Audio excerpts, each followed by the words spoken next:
Hello friends, welcome to my YouTube channel.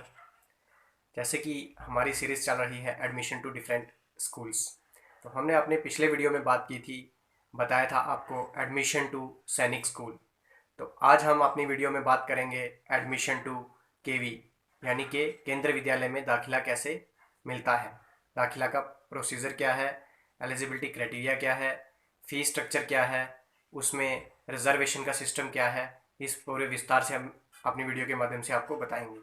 तो चलिए दोस्तों, अगर आपने अभी तक मेरा चैनल सब्सक्राइब नहीं किया तो मेरा चैनल सब्सक्राइब कर दें और बेल आइकन का बटन दबाना बिल्कुल ना भूलें, ताकि अगर हर लेटेस्ट अपडेट आपके पास पहुंचता रहेगा मेरा।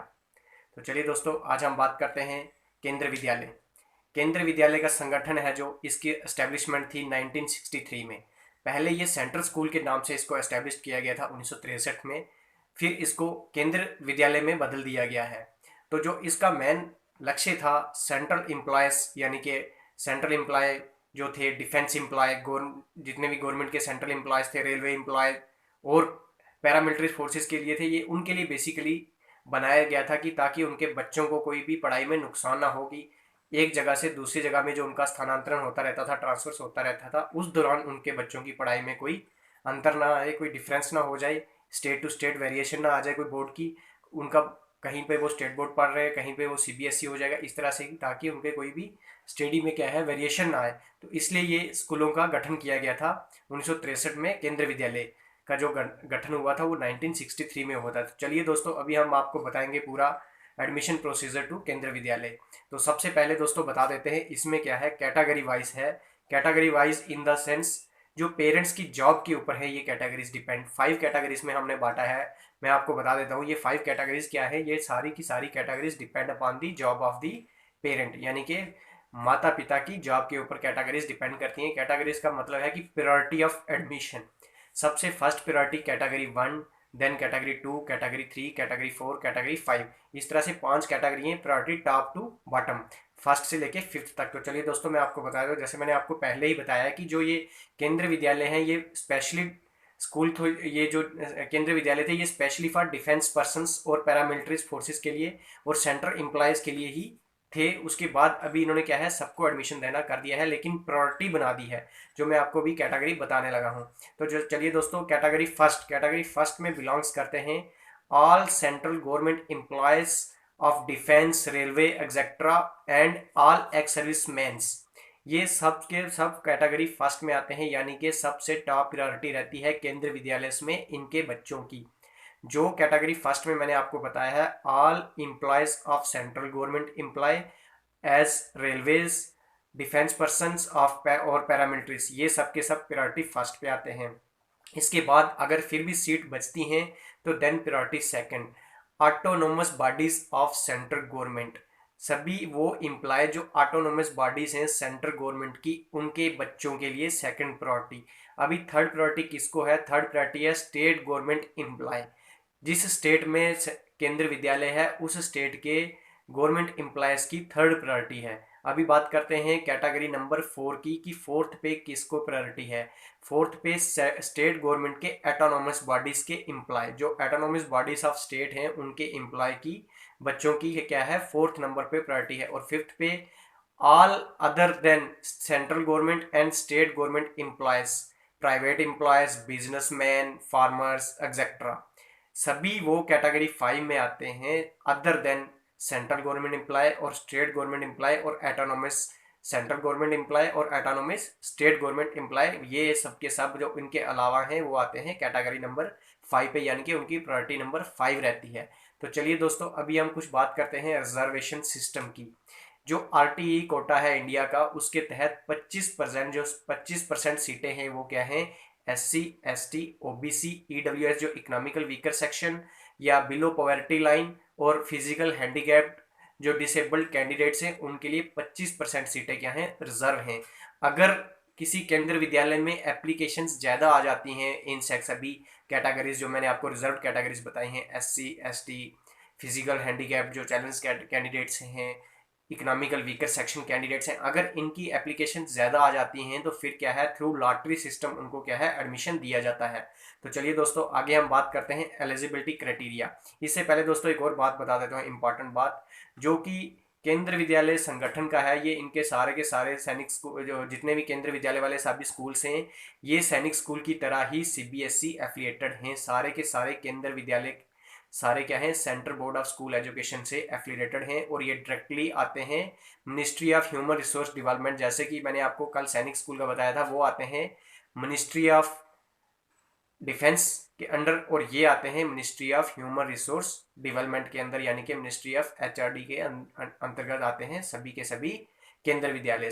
तो चलिए दोस्तों, अभी ये बता देता हूँ, ये सभी के सभी स्कूल क्या हैं, को एजुकेशन स्कूल हैं। इसमें बोथ गर्ल्स एंड बॉयज़ के लिए एडमिशन ओपन है। तो चलिए दोस्तों, अभी मैं आपको बता देता हूँ इसका एलिजिबिलिटी क्राइटेरिया। इसका जो एडमिशन है वो क्लास फर्स्ट से क्लास 12th में होता है। तो जो एलिजिबिलिटी क्राइटेरिया है, सबसे पहले मैं आपको एज बता देता हूँ।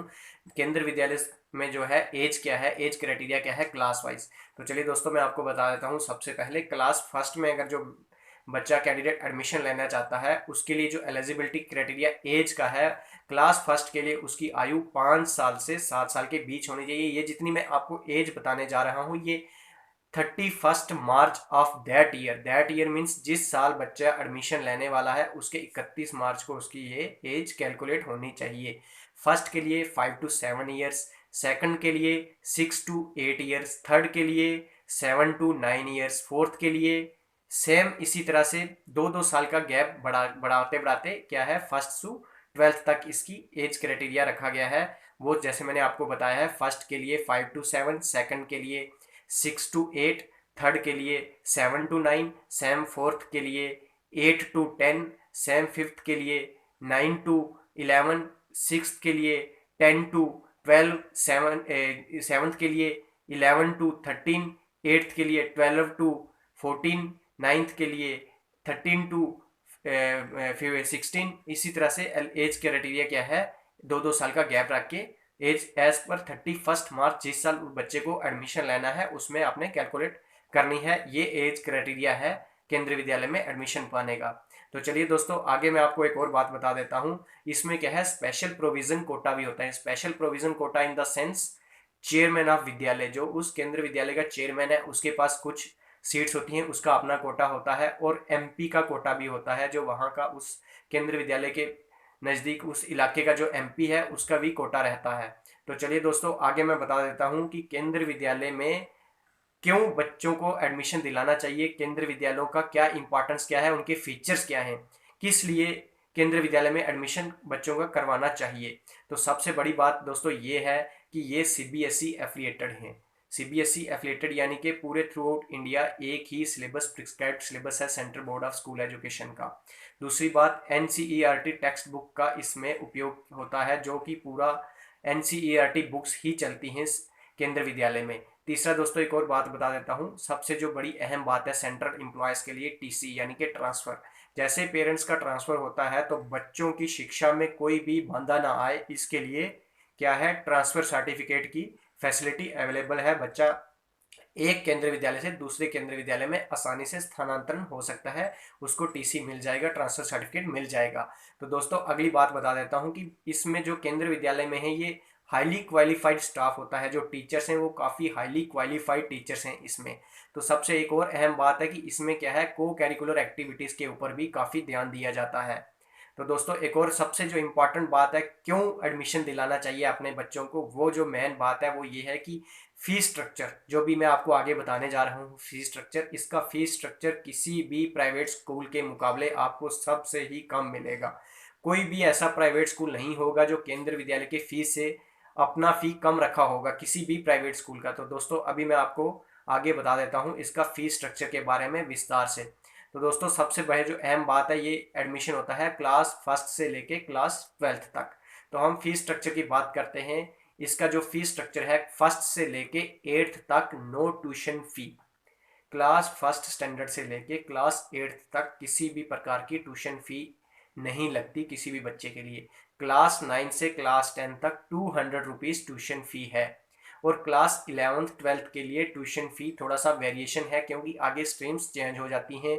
फर्स्ट ऑफ ऑल, अगर वो आर्ट्स सेक्शन का है तो उसका 300 रुपीज़ है ट्यूशन फ़ी, और अगर वो कॉमर्स सेक्शन का है तो उसका भी 300 है। अगर वह उसने बच्चों ने साइंस स्ट्रीम लिया है तो उसके लिए 400 रुपीज़ ट्यूशन फी है। चलिए दोस्तों एक और बात बता देता हूँ, फर्स्ट और सेकंड क्लास के लिए नो कंप्यूटर फी, थर्ड स्टैंडर्ड से 12th स्टैंडर्ड तक ₹100 कंप्यूटर फी भी होती है इसके साथ साथ, ट्यूशन फी के साथ साथ। तो दोस्तों एक और बात बता देता हूँ, अगर किसी स्टूडेंट्स ने 11th-12th में साइंस लिया है, कंप्यूटर साइंस, तो उसके लिए 100 रुपीज़ की जगह नहीं 150 है, उसका 100 रुपीज़ के साथ 50 और जुड़ जाता है, 150 है 11th-12th में अगर उस बच्चे ने कंप्यूटर साइंस स्पेशली लिया हुआ है। तो चलिए दोस्तों एक और बता देता हूँ, इसमें एक VVN विद्यालय विद्या निधि, उसके तहत 500 रुपीज़ फी है, क्लास फर्स्ट से क्लास 12 तक ये सभी के लिए कंपलसरी है। कुछ केसेस में एग्जेम्पशन है, अदरवाइज सबके लिए ये कंपलसरी है। VVN विद्यालय विद्या निधि 500 रुपीज़ फी है। तो एक और दोस्तों बात बताता हूँ, इसमें क्या है, केंद्र विद्यालय में क्वार्टरली फी पे करनी होती है, यानी कि साल में आपको 4 बार फी पे करनी है, 3-3 महीनों के अंतराल पे आपको फी इकट्ठे पे करनी है। तो दोस्तों एक और इसमें एक बात है कि जो सिंगल गर्ल चाइल्ड है, जिन पेरेंट्स का एक ही बेटी है, उनके लिए एग्जेम्पशन है tuition fee. Single girl child है अगर, उसके लिए फर्स्ट से फिफ्थ तक उसकी फीस लगेगी, 6th to 12th, छठी कक्षा से 12वीं कक्षा तक उसका सब कुछ बिल्कुल फ्री ऑफ कॉस्ट है। सारा का सारा मिनिस्ट्री उठाती है खर्चा, ministry of human resource development उसका खर्चा उठाती है, बिल्कुल फ्री ऑफ कॉस्ट पढ़ाई है कक्षा छठी से लेके कक्षा 12वीं तक। तो दोस्तों बाकी जो गर्ल्स हैं उनके लिए भी फी एग्जेम्पशन है। अगर किसी पेरेंट्स का एक बेटा एक बेटी है, या दो बेटियां हैं, या दो बेटे बेटी, मतलब सिंगल गर्ल चाइल्ड वाले के लिए 6 से 12 तक फ्री है, फ्री एग्जेम्पशन, बिल्कुल एग्जेम्पशन है, फी में मिनिस्ट्री उठाती है उसका सारा खर्चा। लेकिन इसके अलावा गर्ल चाइल्ड के लिए क्या है, फी में एग्जेम्पशन है, फर्स्ट से 12 तक फी में एग्जेम्पशन है। तो चलिए दोस्तों और आगे मैं बता देता हूँ कि और किस किस के लिए फी एग्जेम्प्टेड है।